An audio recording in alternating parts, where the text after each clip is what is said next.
Euzubillahimineşşeytanirracim. Bismillahirrahmanirrahim. Esselamu Aleyküm değerli izleyicilerimiz. Nebilerin izinde programına hoş geldiniz. İnşallah geçen hafta kaldığımız yerden devam edeceğiz. Yanımda yine değerli konuğumuz Mehmet Şenlik hocamız var. Hocam hoş geldiniz. Hoş bulduk. Nasılsınız hocam? Allah razı olsun. Elhamdülillah. İyiyiz. Allah razı olsun. Hocam geçen hafta malumunuz peygamberlerin sıfatlarında konuşmuştuk. Peygamberlerde olması gereken caiz olan sıfatlardan bahsetmiştik. Bu hafta da inşallah bütün peygamberlerin dayandığı temel esaslar nelerdir diye soracağım. Buyurun. Evet. Bütün peygamberlerin yani böyle tebliğlerinde dayandığı ilk esaslar. Üç böyle temel esas vardır. Başta Allah'tan korkmak ve Allah'a itaat. Sonra peygambere itaat. Sonra peygamberlere yani peygambere gönderilen kitaplara uymak ve itaat. Evet. Yani bu üç esas dinin ana portresini oluşturur. Tevhid dininin. Bütün peygamberler gelir gelmez insanları Allah'ın vahdaniyetine yani yalnız Allah'a ibadet etmeye, ondan korkmaya, ondan sakınmaya çağırmışlardır. Evet. Yani Allah'tan başka hiçbir ilahın bulunmadığını yani kendilerince mesela Allah'a denk olabilecek, Allah'a yardımcı olabilecek bir takım nesneleri, putları vardı yani hiçbir peygamber yani gelince bunlara müsamaha etmemiştir. Allah'ın dışında uluhiyet noktasında yani mabut olarak kabul edilen ne varsa hepsini reddetmiştir. Evet. Bunları reddettikten sonra böyle bir temizledikten sonra yani la ilahe hiçbir ilah yoktur. Bütün İlk önce hepsini reddediyor, daha sonra bütün batıl ilahlar yoktur yani hepsini reddetmiş. Sonra tek bir ilah vardır. Tek ilahın işte ubudiyetine insanları çağırmışlardır yani. Bu tabi böyle bir şey özellikle yani putperestliğin yani hakim sürdüğü, hüküm sürdüğü bir toplumda özellikle bununla nemalanan bir takım yani etkin ve yetkin güçlerin bir de ekmeğine, çıkarına, saltanatlarına yani dokunduğu zaman bu şok yaratmış insanlarda. Yani sen nasıl bu kadar işte bizim babalarımız, atalarımız yıllardır bunlara ibadet etmiş. Şimdi biz bunları yalanlayacak mıyız? Yani atalarımız yalan mı söyledi? Biz onların dinini nasıl terk edeceğiz? Bütün peygamberler bu noktada sert bir tepkiyle karşılaşmışlardır. Yani insanların ilahını değiştirmek çok zor. evet. Bundan daha zor bir mesele yoktur yani. O yüzden yani peygamberler yani zor da olsa bu noktada hiçbir taviz vermemişlerdir. Evet. İkinci olarak peygamberler kendine de itaat istemişlerdir. Yani Peygamberlere itaat. Tabi peygamberlere itaat. Yani insanların Allah'tan korkmayı, Allah'ın azabından sakınmayı ve Allah'a itaat etmeyi, bir de peygambere de itaat etmeyi. Yani aslında peygambere itaat, Allah'a itaatin kendisidir. Peygamberi gönderen Allah'tır. Peygambere talimat veren, emir, komuta veren Allah Celle Celaluhu'dur. Birçok ayette de zaten geçiyor değil mi hocam? Allah'a itaat edin, sonra Resulüne itaat edin diye. Ya eyyühellezine amenu ati'ullaha ve ati'ur rasule ve ulil emri minkum. Ey iman edenler Allah'a itaat edin, peygambere itaat edin ve sizden olan ulul emre itaat edin. Sizden olan yani Allah'ın hükmünü Allah'ın kitabıyla, peygamberin sünnetiyle hükmeden idarecilere itaat edin. Dolayısıyla o idareciler zaten insanları Allah'ın kitabına, Resul'ün sünnetine davet ediyorlarsa bu itaat yine Allah'a, peygambere ve dolayısıyla yine Allah'a olan bir itaattir. O yüzden yani bir peygamber yani gelir gelmez kendini de yani Allah adına bir takım şeyler insanlardan istediği gibi kendisi içine bir takım şeyler istemiştir. Nedir bunlar? Yani peygambere kesin bir söz vermek, ona uymak, ona itaat etmek. Yani peygambere inanmak yetmiyor. Yani birine inanacaksın. Bunun söylediklerinin doğru olduğuna inanacaksın ama sen uymayacaksın. Böyle bir iman olmaz yani. Peygambere yani inanacaksın ama peygamberin yolundan gitmeyeceksin. Yolun ayrı, onun yolu ayrı. Yok, öyle bir şey yoktur. Peygambere inanacaksın, bu kalpte kalacak. Yani bu gönüllerde mahkum olacak. İcraata gelince yine sen ayrı yaşayacaksın, o ayrı yaşayacak. Böyle bir şey söz konusu olamaz tevhid dininde. Evet. Bütün peygamberler kendine yani itaat edilmesini istemişlerdir. Çünkü yani peygamberler yani kendine bağladığı insanlarla bir yol yürüyorlar, bir hedefe doğru gidiyorlar. Ama mutlak bir itaat değil mi hocam? Yani bazen hani müşrikler peygamberimize gelip bir sene sen bizim ilahlarımıza tap, bir sene biz sizin ilahlarınıza tapalım, bir sene yani sen bize inan, bir sene de biz size inanalım adetler gibi. Peygamberlerin davası böyle teklifler çok olmuştur. Hatta müşrikler gelmişler. Yani en son böyle yani müşrikler tavizleri gevşete nihayet demişler. Sen bir gel böyle Hübel'in başına bir elini sür. Yeter yani biz sen Rabbine ibadet edeceğiz. Yani yalnız Hübel'e dokunma, bir elini sürsele bu da olur yani falan. Şimdi bir tanesi olursa diğerleri de olur. Hepsi olur. Yani. Hepsi olacak yani. Bunlar taviz bekliyor aslında. Taviz bekliyorlar. Peygamberler bu noktada hiçbir peygamber bu noktada taviz vermemiştir yani. Evet. Yani Hazreti Nuh geldiği gibi onların meşhur putları Ved, Suva, Ya'uk ve Nesr gibi Kur'an-ı Kerim'de isimleri geçen putlar bunlar. Nuh kavminin putları. Bunlar boş şeylerdir. Bunlar insanları Allah'tan koparıp batıl yollara yani sapan sebeplerdir, nesnelerdir. Bunları aslında siz kendiniz oluşturdunuz yani. Bunlar kendileri bizzatihi kendileri ilahlık iddiasında bulunmadılar ama siz zamanla onları ilahlaştırdınız. Hazreti İbrahim Aleyhisselam gelince bakıyor ki bir sürü putlar vardır. Bunlar konuşmayan, cansız, ölü olan şeyler nasılsa fayda verir. Evet. Kendilerini koruyacak güçte değiller. Kendi muhafazaya muhtaç iken sizi nasıl koruyacaklar?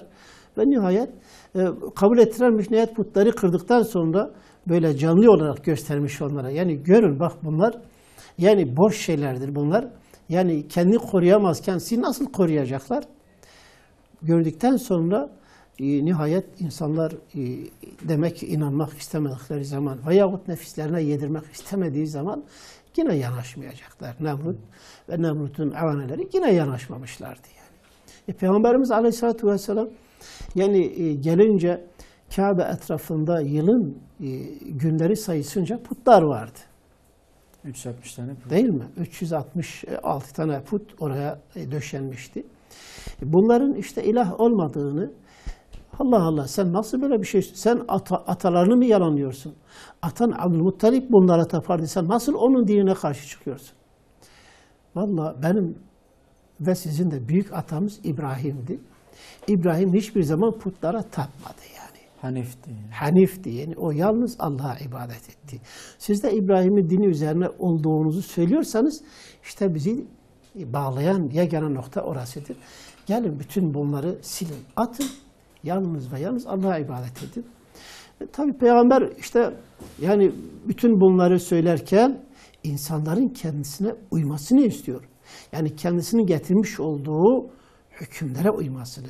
Zaten üçüncü bir esas da yani Peygamber'in getirdiklerine uymak. Yani Peygamber'in getirdiği yani Allah'tan getirdiği hükümlere, şeriata uymaktır. Peygamber'e inanacağız da onun şeriatına inanmayacağız. Biz aslında kendi şeriatımızı kendimiz yaratacağız.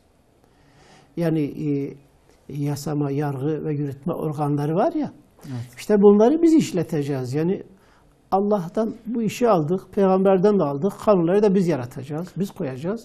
Aslında bir nevi sadece Allah-u Teala'yı sadece işte göğe hapsetmek haşa, evet. Veya doğal olaylara müdahalesini sağlamak.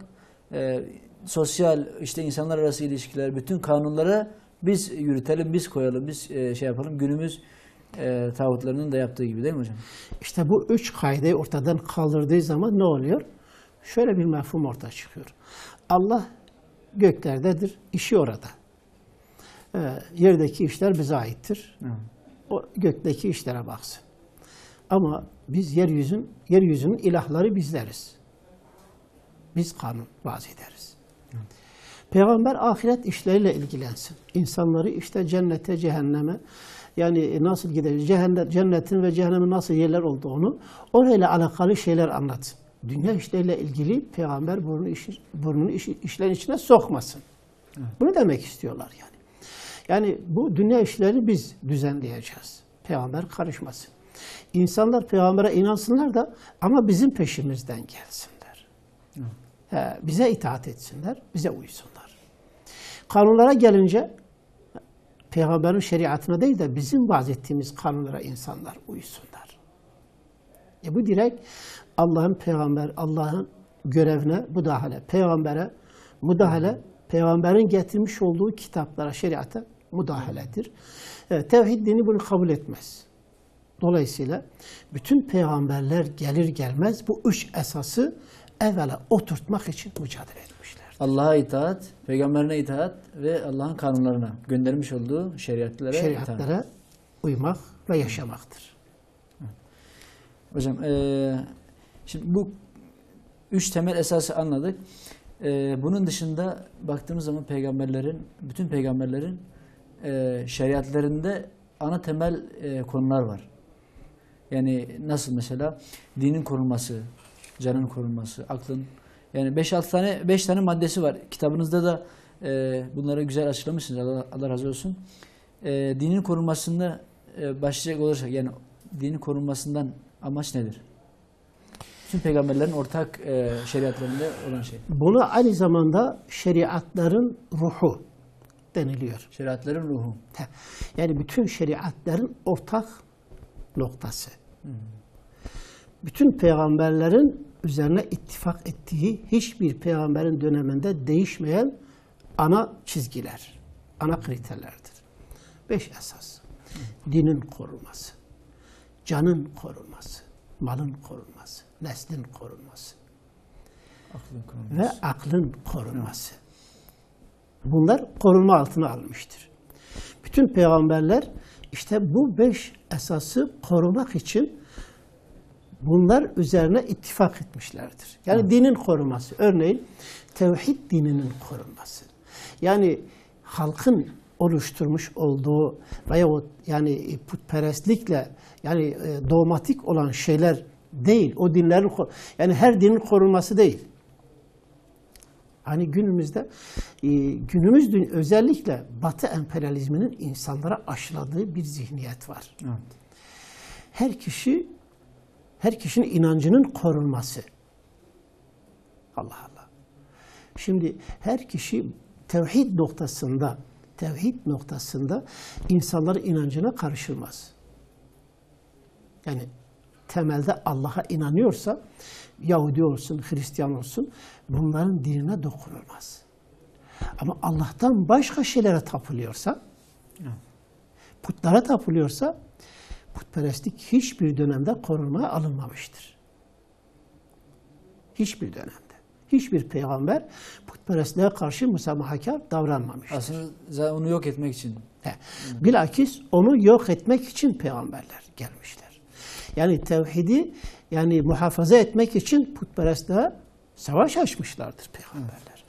O yüzden yani inanç özgürlüğü denilince yani kişi artık istediği şeye inanacak. Bu hususta özgürdür. Evet, inanma noktasında özgürdür. Ama yaşama noktasında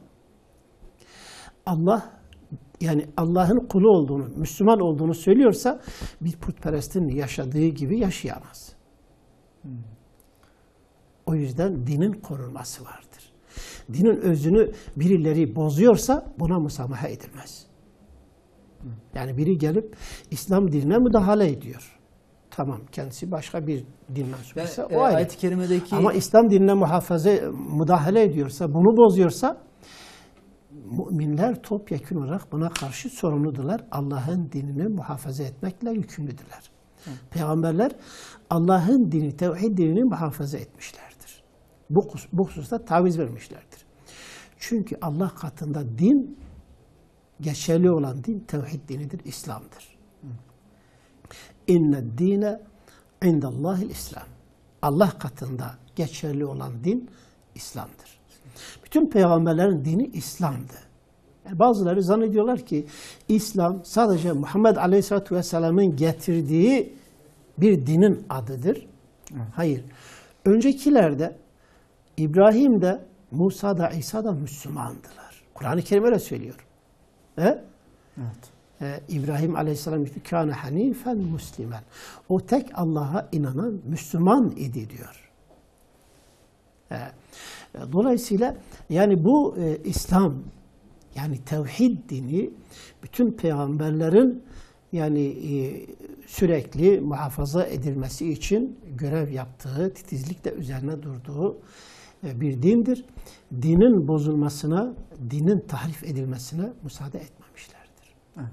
Hocam Kur'an-ı Kerim'de geçen dinde zorlama yoktur ayetini nasıl anlayalım? Yani dinde zorlama yoktur derken Allah-u Teala Müslüman olanlar için mi bunu beyan etmiştir yoksa müşrikler yani gayrimüslimler, Müslüman olmayanlar ile ilgili bir ayet mi bu?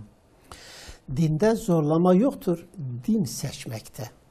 Yani bir insan Hristiyan ise, Yahudi ise o kendi iradesiyle Müslüman olmuyorsa baskıyla, zor ile onu Müslüman yapmak doğru değildir. Böyle bir zorlama yoktur. Yani onu Müslümanlığa zorlamak, baskıyla onu Müslüman etmek, kerhen din değiştirmesi doğru değildir. Çünkü din denilen şey başta kalpte şekilleniyor. Yani kalbin iman etmesi lazım. Kalp eğer inanmamışsa, zahiren İslam'ı yaşıyorsa da o Müslüman, zahiren Müslüman ise de gizliden Müslüman değildir. Münafıktır. Bazıları yani korkudan Müslüman olmuşlar veyahut menfaat ve çıkarlarını korumak için Müslüman olmuşlar, Müslüman görünmüşler.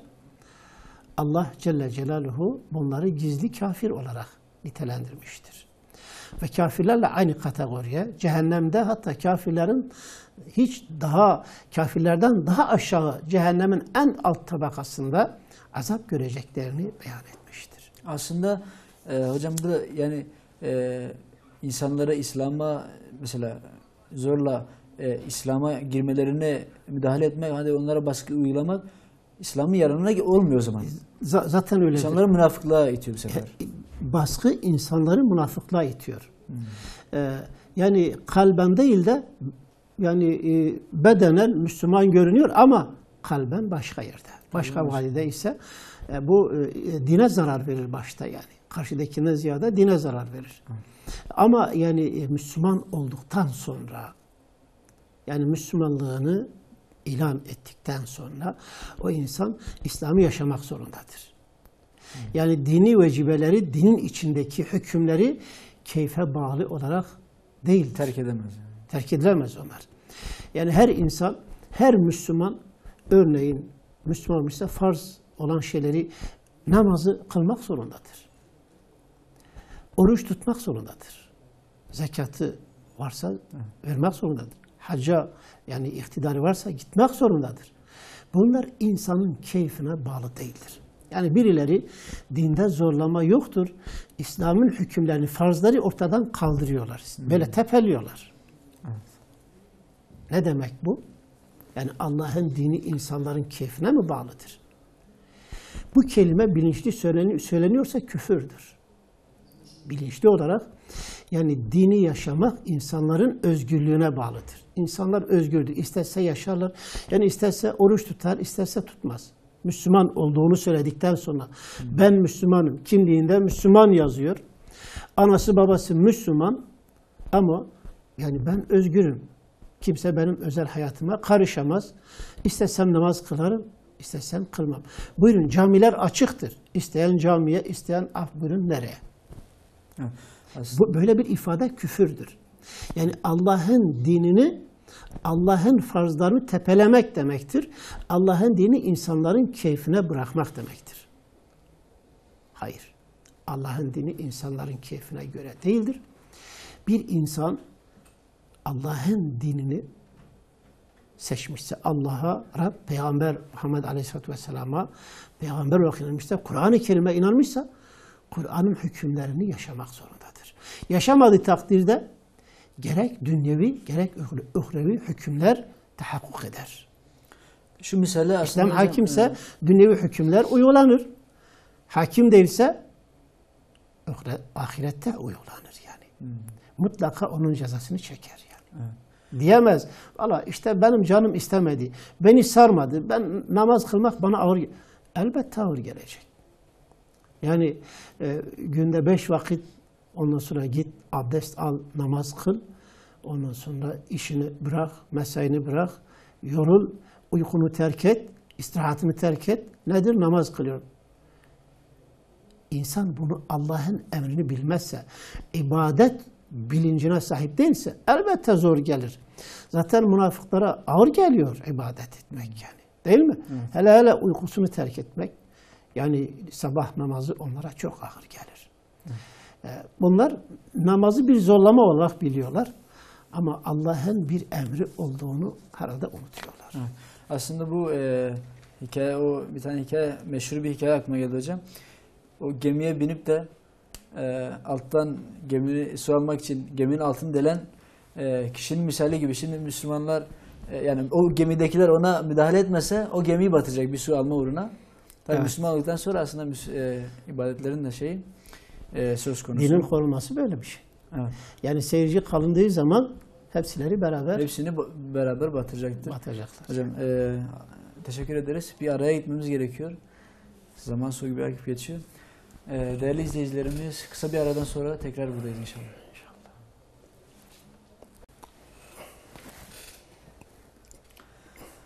Evet değerli izleyicilerimiz, kısa bir aradan sonra tekrar beraberiz. Hocam dinin korunmasını anladık. Diğer bir madde canın korunması. Evet. Bütün peygamberlerde ortak olan şeriatlerde ortak husus canın korunması. Nedir hocam canın korunması? Can güvenliği her zaman esas olmuştur. Canın korunması. Yani bir yerde can güvenliği yoksa orada huzur, orada barış, saadet, mutluluk söz konusu değildir yani. Evet. İnsanın en büyük değeri kendi canıdır yani. Can. Canı güvende değilse, canı koruma altında değilse o insan yani hayatı bir zindandır, bir cehennemdir dünya hayatı. Evet. Dolayısıyla bütün peygamberler yani gelir gelmez insanların can güvenliğini sağlamak. Canını koruma altına almak. Birileri cana kıyıyorsa onların önüne geçmek. Canı korumak için neler gerekiyorsa işte o şartları oluşturmak. Canı işte heder eden, canı yok eden sebepler neler ise onları ortadan kaldırmak. Böyle bir çalışmanın içine girmişlerdir. Çünkü yani can güvenliği insanın dünyadaki her şeyin önündedir yani. Eğer can güvenliği yoksa yani orada yani bütün insanlık yok olacak. Evet. Zaten Allah Celle Celaluhu yani bir insanı öldürmek bütün insanları öldürmek gibidir. Bir insanı hayata kavuşturmak da bütün insanları hayata kavuşturmak gibidir. Böyle bir hüküm koymuştur. Bütün insanları hayata kavuşturmak, bütün insanları öldürmek. Düşünebiliyor musun? Yani bir canı yok etmek, bir canı kurtarmak. Bu kadar büyük bir mesele, bu kadar ehemmiyetli bir mesele. Evet. Hazreti Adem'in ilk oğulları arasında bir can zayiatı oluşuyor. Kardeş kardeşin kanını akıtıyor. İlk olarak yani bir can cinayeti gerçekleştiği için yani Hazreti Adem diğer çocukları şok oluyorlar. İnsan insanı öldürür mü acaba? Nasıl böyle bir şey?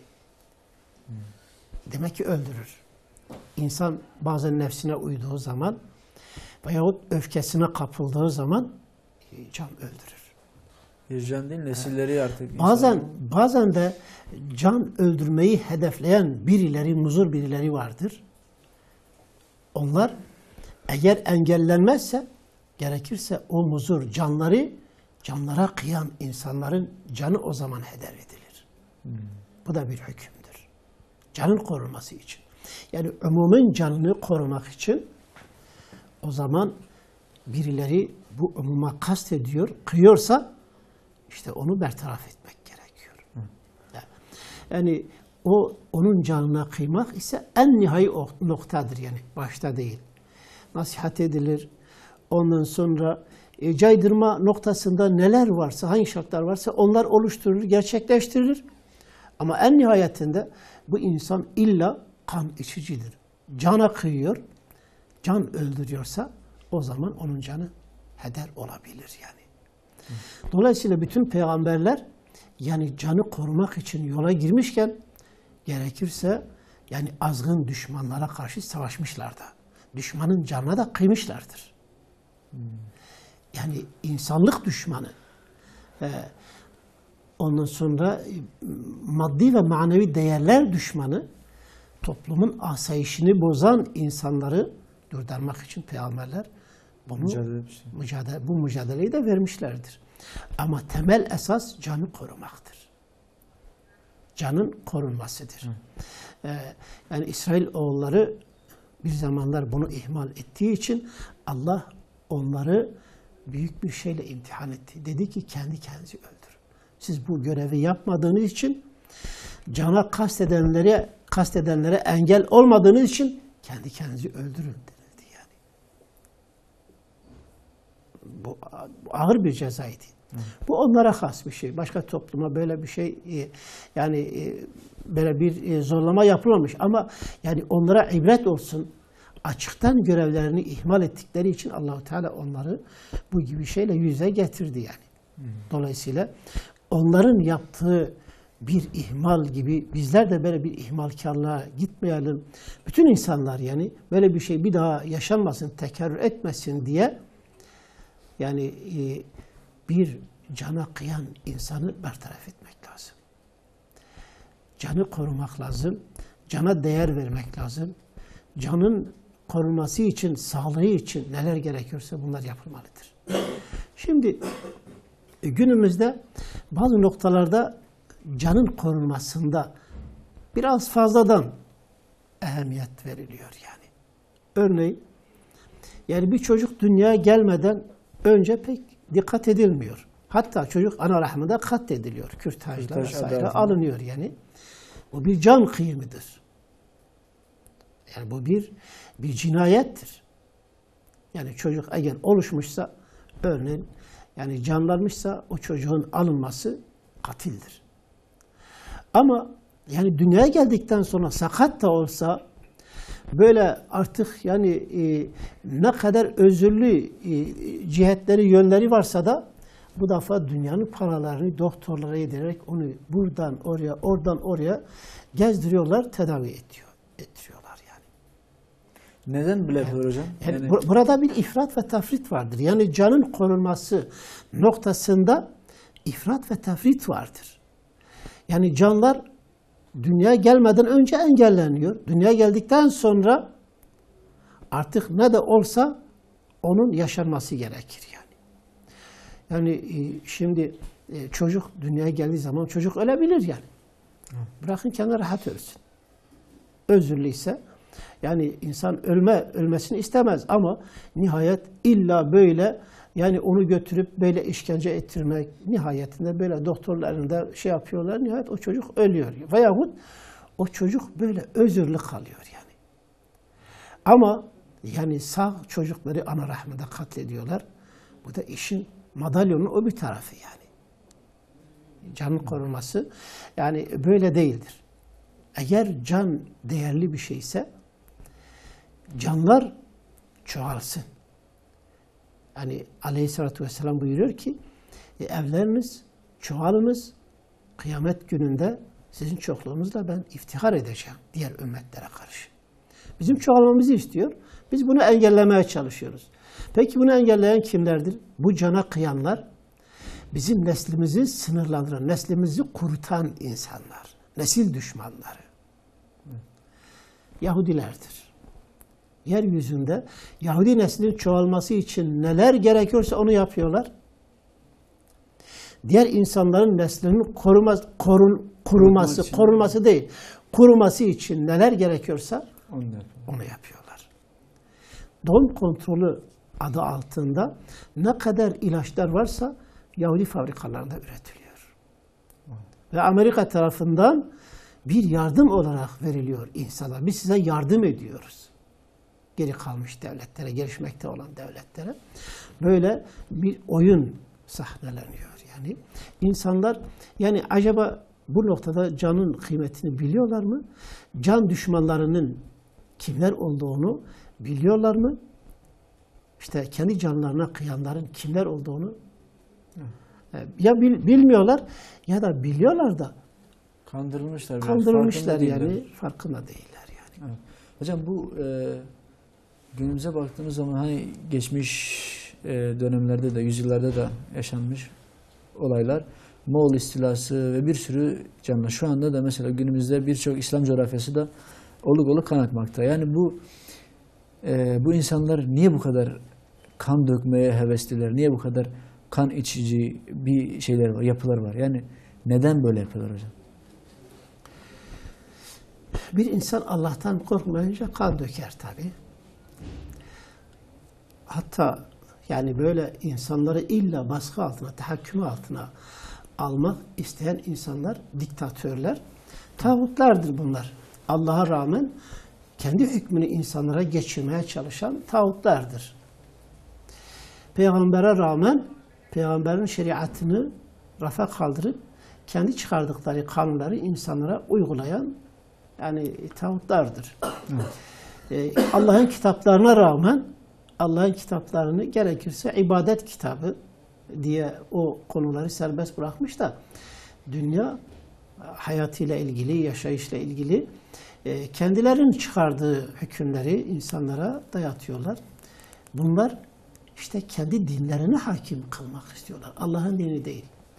Bu bir din meselesidir aslında. İnsanların hayatını doğrudan ilgilendiren meselelere el atmak dine müdahaledir.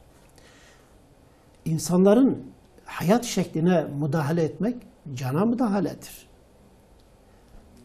Yani bu kan akmasının nedeni budur yani. İnsanlar Allah'ın dinini yaşayan insanlar veyahut mazlum olan, Allah'ın dininden de gafil olan birçok insan vardır ki bugün mazlum, mustazaf durumdalar, kanları akıtılıyor. Zulüm, işkence altında inliyorlar. Bunlara bunu reva görenler ise insanlık noktasında vicdan ve merhametten payını almayan insanlardır. Saltanatları uğruna, mevki ve makamları uğruna neler gerekiyor? Onu korumak için. Onlar kendi makamlarını koruyorlar. 3 günlük saltanatlarını... 3 günlük dünya saltanatlarını korumak için ne gerekiyorsa onu yapıyorlar. Bu uğurda cana da kıyıyorlar, mala da kıyıyorlar, dine de kıyıyorlar, nesle de kıyıyorlar. Bir de günümüzde hocam kılıflarını da çok iyi yapıyorlar. Mesela demokrasi adı altında, demokrasi getireceğiz size. Bombalarla demokrasi getiriyorlar. Yani insanları da kandırabiliyorlar böyle bu şekilde. Mesela Avrupa'da bakıyorsun yunus balıklarını her sene mesela zevk adı altında zevkine insanlar milyonlarca yunus katlediliyor. Evet. Hatta mesela Çin taraflarına bakıyoruz hocam. Hayvanlar yani boğazları kesilmeden böyle duvarlara vurularak katledilebiliyor. Ama her ne hikmetse Kurban Bayramı'na mesela özellikle geldiğimizde Müslümanlar hani o hayvanın eziyet çekmemesi için Allahu Teala bütün şeyi yapmış, yani uyarıları yapmış peygamberi vasıtasıyla. Hani gerekirse hayvanın gözünü bağlayın, ona eziyet çektirilmesin diye bütün noktaları belirlemiş olmasına rağmen yine kurbanı vahşice bir şey olarak gösterip kendi o yaptıkları asıl vahşeti gizleyebiliyorlar hocam. Yani insan bu hayvanlara kıymayı bırak da yani insanlara kıymayı, insanlığa kıyılırken kimileri kıyıyor, kimileri de sessiz kalıyor, sevici kalıyor. Hatırlıyorum bir zamanlar Halepçe katliamı yapılırken 5000 insan bir yerde kimyasal silahlarla katledildi. O gün Saddam böyle acımasızca kimyasal attı oraya. O insanların sesini dünya duymadı yani. Evet. Ama aynı günlerde. Böyle yani aynı zamana yani denk geliyordu. O zaman yani Amerika buzullar arasında sıkışmış olan birkaç balina vardı. Onları kurtarmak için milyarlar dolar harcıyordu. İşte hayvanseverliğini, bir hayvanın canını kurtarmak için milyarlar dolar döktü. O balinaları oradan kurtardılar. Kurtardılar da bir zafer ilan ettiler. Biz işte balinaları kurtardık. Balina kurtuldu. Böyle haftalarca o balinanın kurtuluş anlarını böyle televizyonlarda, ekranlarda izlettiler insanlara. Ama Halepçe katliamına karşı kör ve sağır kaldılar. Hatta kendi verdikleri bombalarla, kendi verdikleri silahlarla. Tabii yani Saddam'ı böyle şımartan, ondan sonra o imkanları eline veren kendileriydi yani. Buna da sessiz kaldılar, göz yumdular. Evet. Bunlar işte cana kıymak böyledir yani. Gerekirse kendi böyle yani böyle merhametli bu şekilde gösterirler de bir hayvanı bu şekilde biz kurtardık. Ama nice en şerefli mahluk insandır. Yeryüzünde en şerefli mahluk insanoğludur. İnsan bu kadar mı ucuz oluyor? Veyahut insanlar içerisinde sadece kendileri mi değerlidir de sair insanlar böyle değersiz midir? O ki candır. İşte peygamberlerin getirdiği dava ile diğer insanların davası bu noktada birbirinden ayrılıyor. Peygamberlerin getirdiği yani tevhid inancında bütün canlılar değerlidir. Evet. Yani Müslüman olsun, gayrimüslim olsun, haksız yere hiç kimsenin canına kıyılmaz. Gerekirse yani haksızlığa uğramış olan bir insan dini, inancı, hayat felsefesi ne olursa olsun ona yardım edilir. Ona sahip çıkılır. Mazlumun dini sorulmaz diye bir kayda zaten. İnancı Evet. sorulmaz yani. Evet, bir kayda. Evet. Evet. Ama yani ne yazık ki yeryüzünün firavunları, diktatörleri yani her şeyi kendi mantıklarınca şekillendiriyorlar. Din de onlar gibi olunca yani onlara hizmet ettiği sürece din serbesttir. Yani onlar dinden yararlandığı sürece dini kullanabildiği kadar dini serbest ederler insanlara. Onların saltanatlarına, çıkarlarına dokunduğu anda dini bir anda ortadan kaldırabilirler. Din hükümlerini hemen rafa kaldırabilirler. Hemen kendi zevkleri, kendi ihtiyaçlarımızı karşılamıyor şeyleri, diye. yani dini kendileri oluştururlar. O yüzden dinin korunması, canın korunması bütün peygamberlerin ortak noktası olmuştur. Din korunmazsa, can korunmazsa yeryüzünde fesat çıkar. Fitne çıkar, anarşi çıkar. O zaman önü alınmaz hadiseler, büyük sosyal patlamalar oluşur yani. Hakimiyet de gider, saltanat da gider. Öyleyse yani buna heveslenen insanlar başta kendileri ders almalı. Hiçbir insan bu dünyada ebediyete kadar hüküm sürdürememiş. Sürdüremez de yani. Nihayet hepsileri bu dünyadan silinip gitmişler. Giderken kimisi geride iyi bir isim bırakmışlar. Hala iyilik de yad edilirken Musa gibi, İbrahim gibi Allah'ın salatı ve selamı onların üzerine olsun. Kimileri de kötülük de yad ediliyor. Firavun gibi, Namrud gibi, Şeddat gibi, Ebu Cehil gibi, Ebu Leheb gibi. Bunlar hala kötülükte anılıyor. Allah katında da yani cezaları nedir? Onu Allah bilir. Ama Allah'ın açık hükmü odur ki onlar şu anda çetin bir haldedirler. Euzubillah. Evet. Allah yani amin.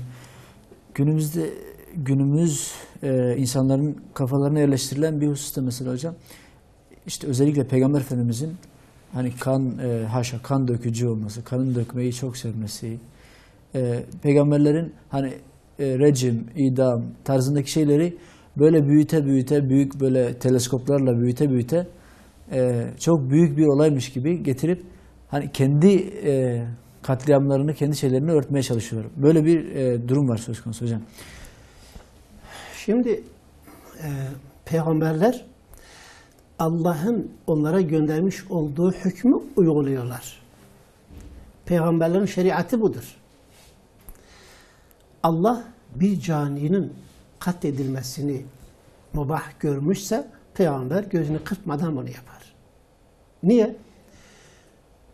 Eğer bu yapılmazsa cinayetlerin önü alınmaz. Evet. İslam'da kısas uygulanmasının hikmeti budur. Kısasta hayat vardır sizin. Allah Celle diyor sizin için kısasta hayat, yaşamak vardır. Kısası uygularsanız yaşamayı temin edersiniz. İnsanlara yaşama hakkını temin edersiniz. Ama kısası uygulamazsanız böyle can ucuz olursa herkes istediği gibi istediği yerde insan katletmeye kalkışırsa o zaman bu işin önü alınmaz. Evet. Bu böyle seri halde devam edecek. Günümüzde insanlar kısasa karşıdırlar ama bakıyorsun bir tane cani çıkıyor. O gün bir tane Amerika askeri girmiş Afganistan'da bir semte, bir mahalle diyelim. Taramış orada kadın, çocuk bir sürü insanları katletmiş. 17 kişi. 17 kişi masum insan, silahsız, savunmasız insanları bir yerde katletmiştir. Peki bu insanın cezası nedir şimdi? O katledilen insanlar çok mu ucuz? Ama buna kısas uygulanmaz. Zaten kendisi de kısas Siz uygulanacağını buna bilse... uygulamazsanız onlar gibi daha çoklar gidecek. Evet. Onlar gibi daha çoklar gidecek. Evet. Zaten kısas uygulandığını bilse kendisi de ona göre kendine dikkat eder. Yani gidip bakıyoruz hocam satırlarla insanların kollarını, bacaklarını, başlarını kesip biçiriyorlar. Yani karşılığında kendisinin de benzer bir zulme veya kendisinin aynı şeye akıbete uğrayacağını bilse daha dikkatli olur en azından kendisine. Yani kendisinin ölümü söz konusuysa başkasının ölümüne kastetmez. Evet. Yani başkasını öldürmek demek kendini öldürmek gibidir. Öldürmek demektir. İnsan kendi kendini öldürür mü yani? Ölümünü ister mi yani? Buna kolay kolay yanaşmaz yani. Evet. Yani bunun için yani canın korunması böyle sağlanır. Evet. Yoksa yani can kıyıcılarını yani canı böyle ucuz yapanları siz korursanız, onları himaye ederseniz ama onlarca can gittiyse artık onlar gitti daha geri gelmez. Bari bu gitmesin. Buna biraz daha fırsat vermektir. Evet. Bir şairin sözü vardır. Diyor eğer siz kurda musamaha ederseniz koyuna zulmedersiniz. Evet. Kurda musamaha koyuna zulümdür. Evet.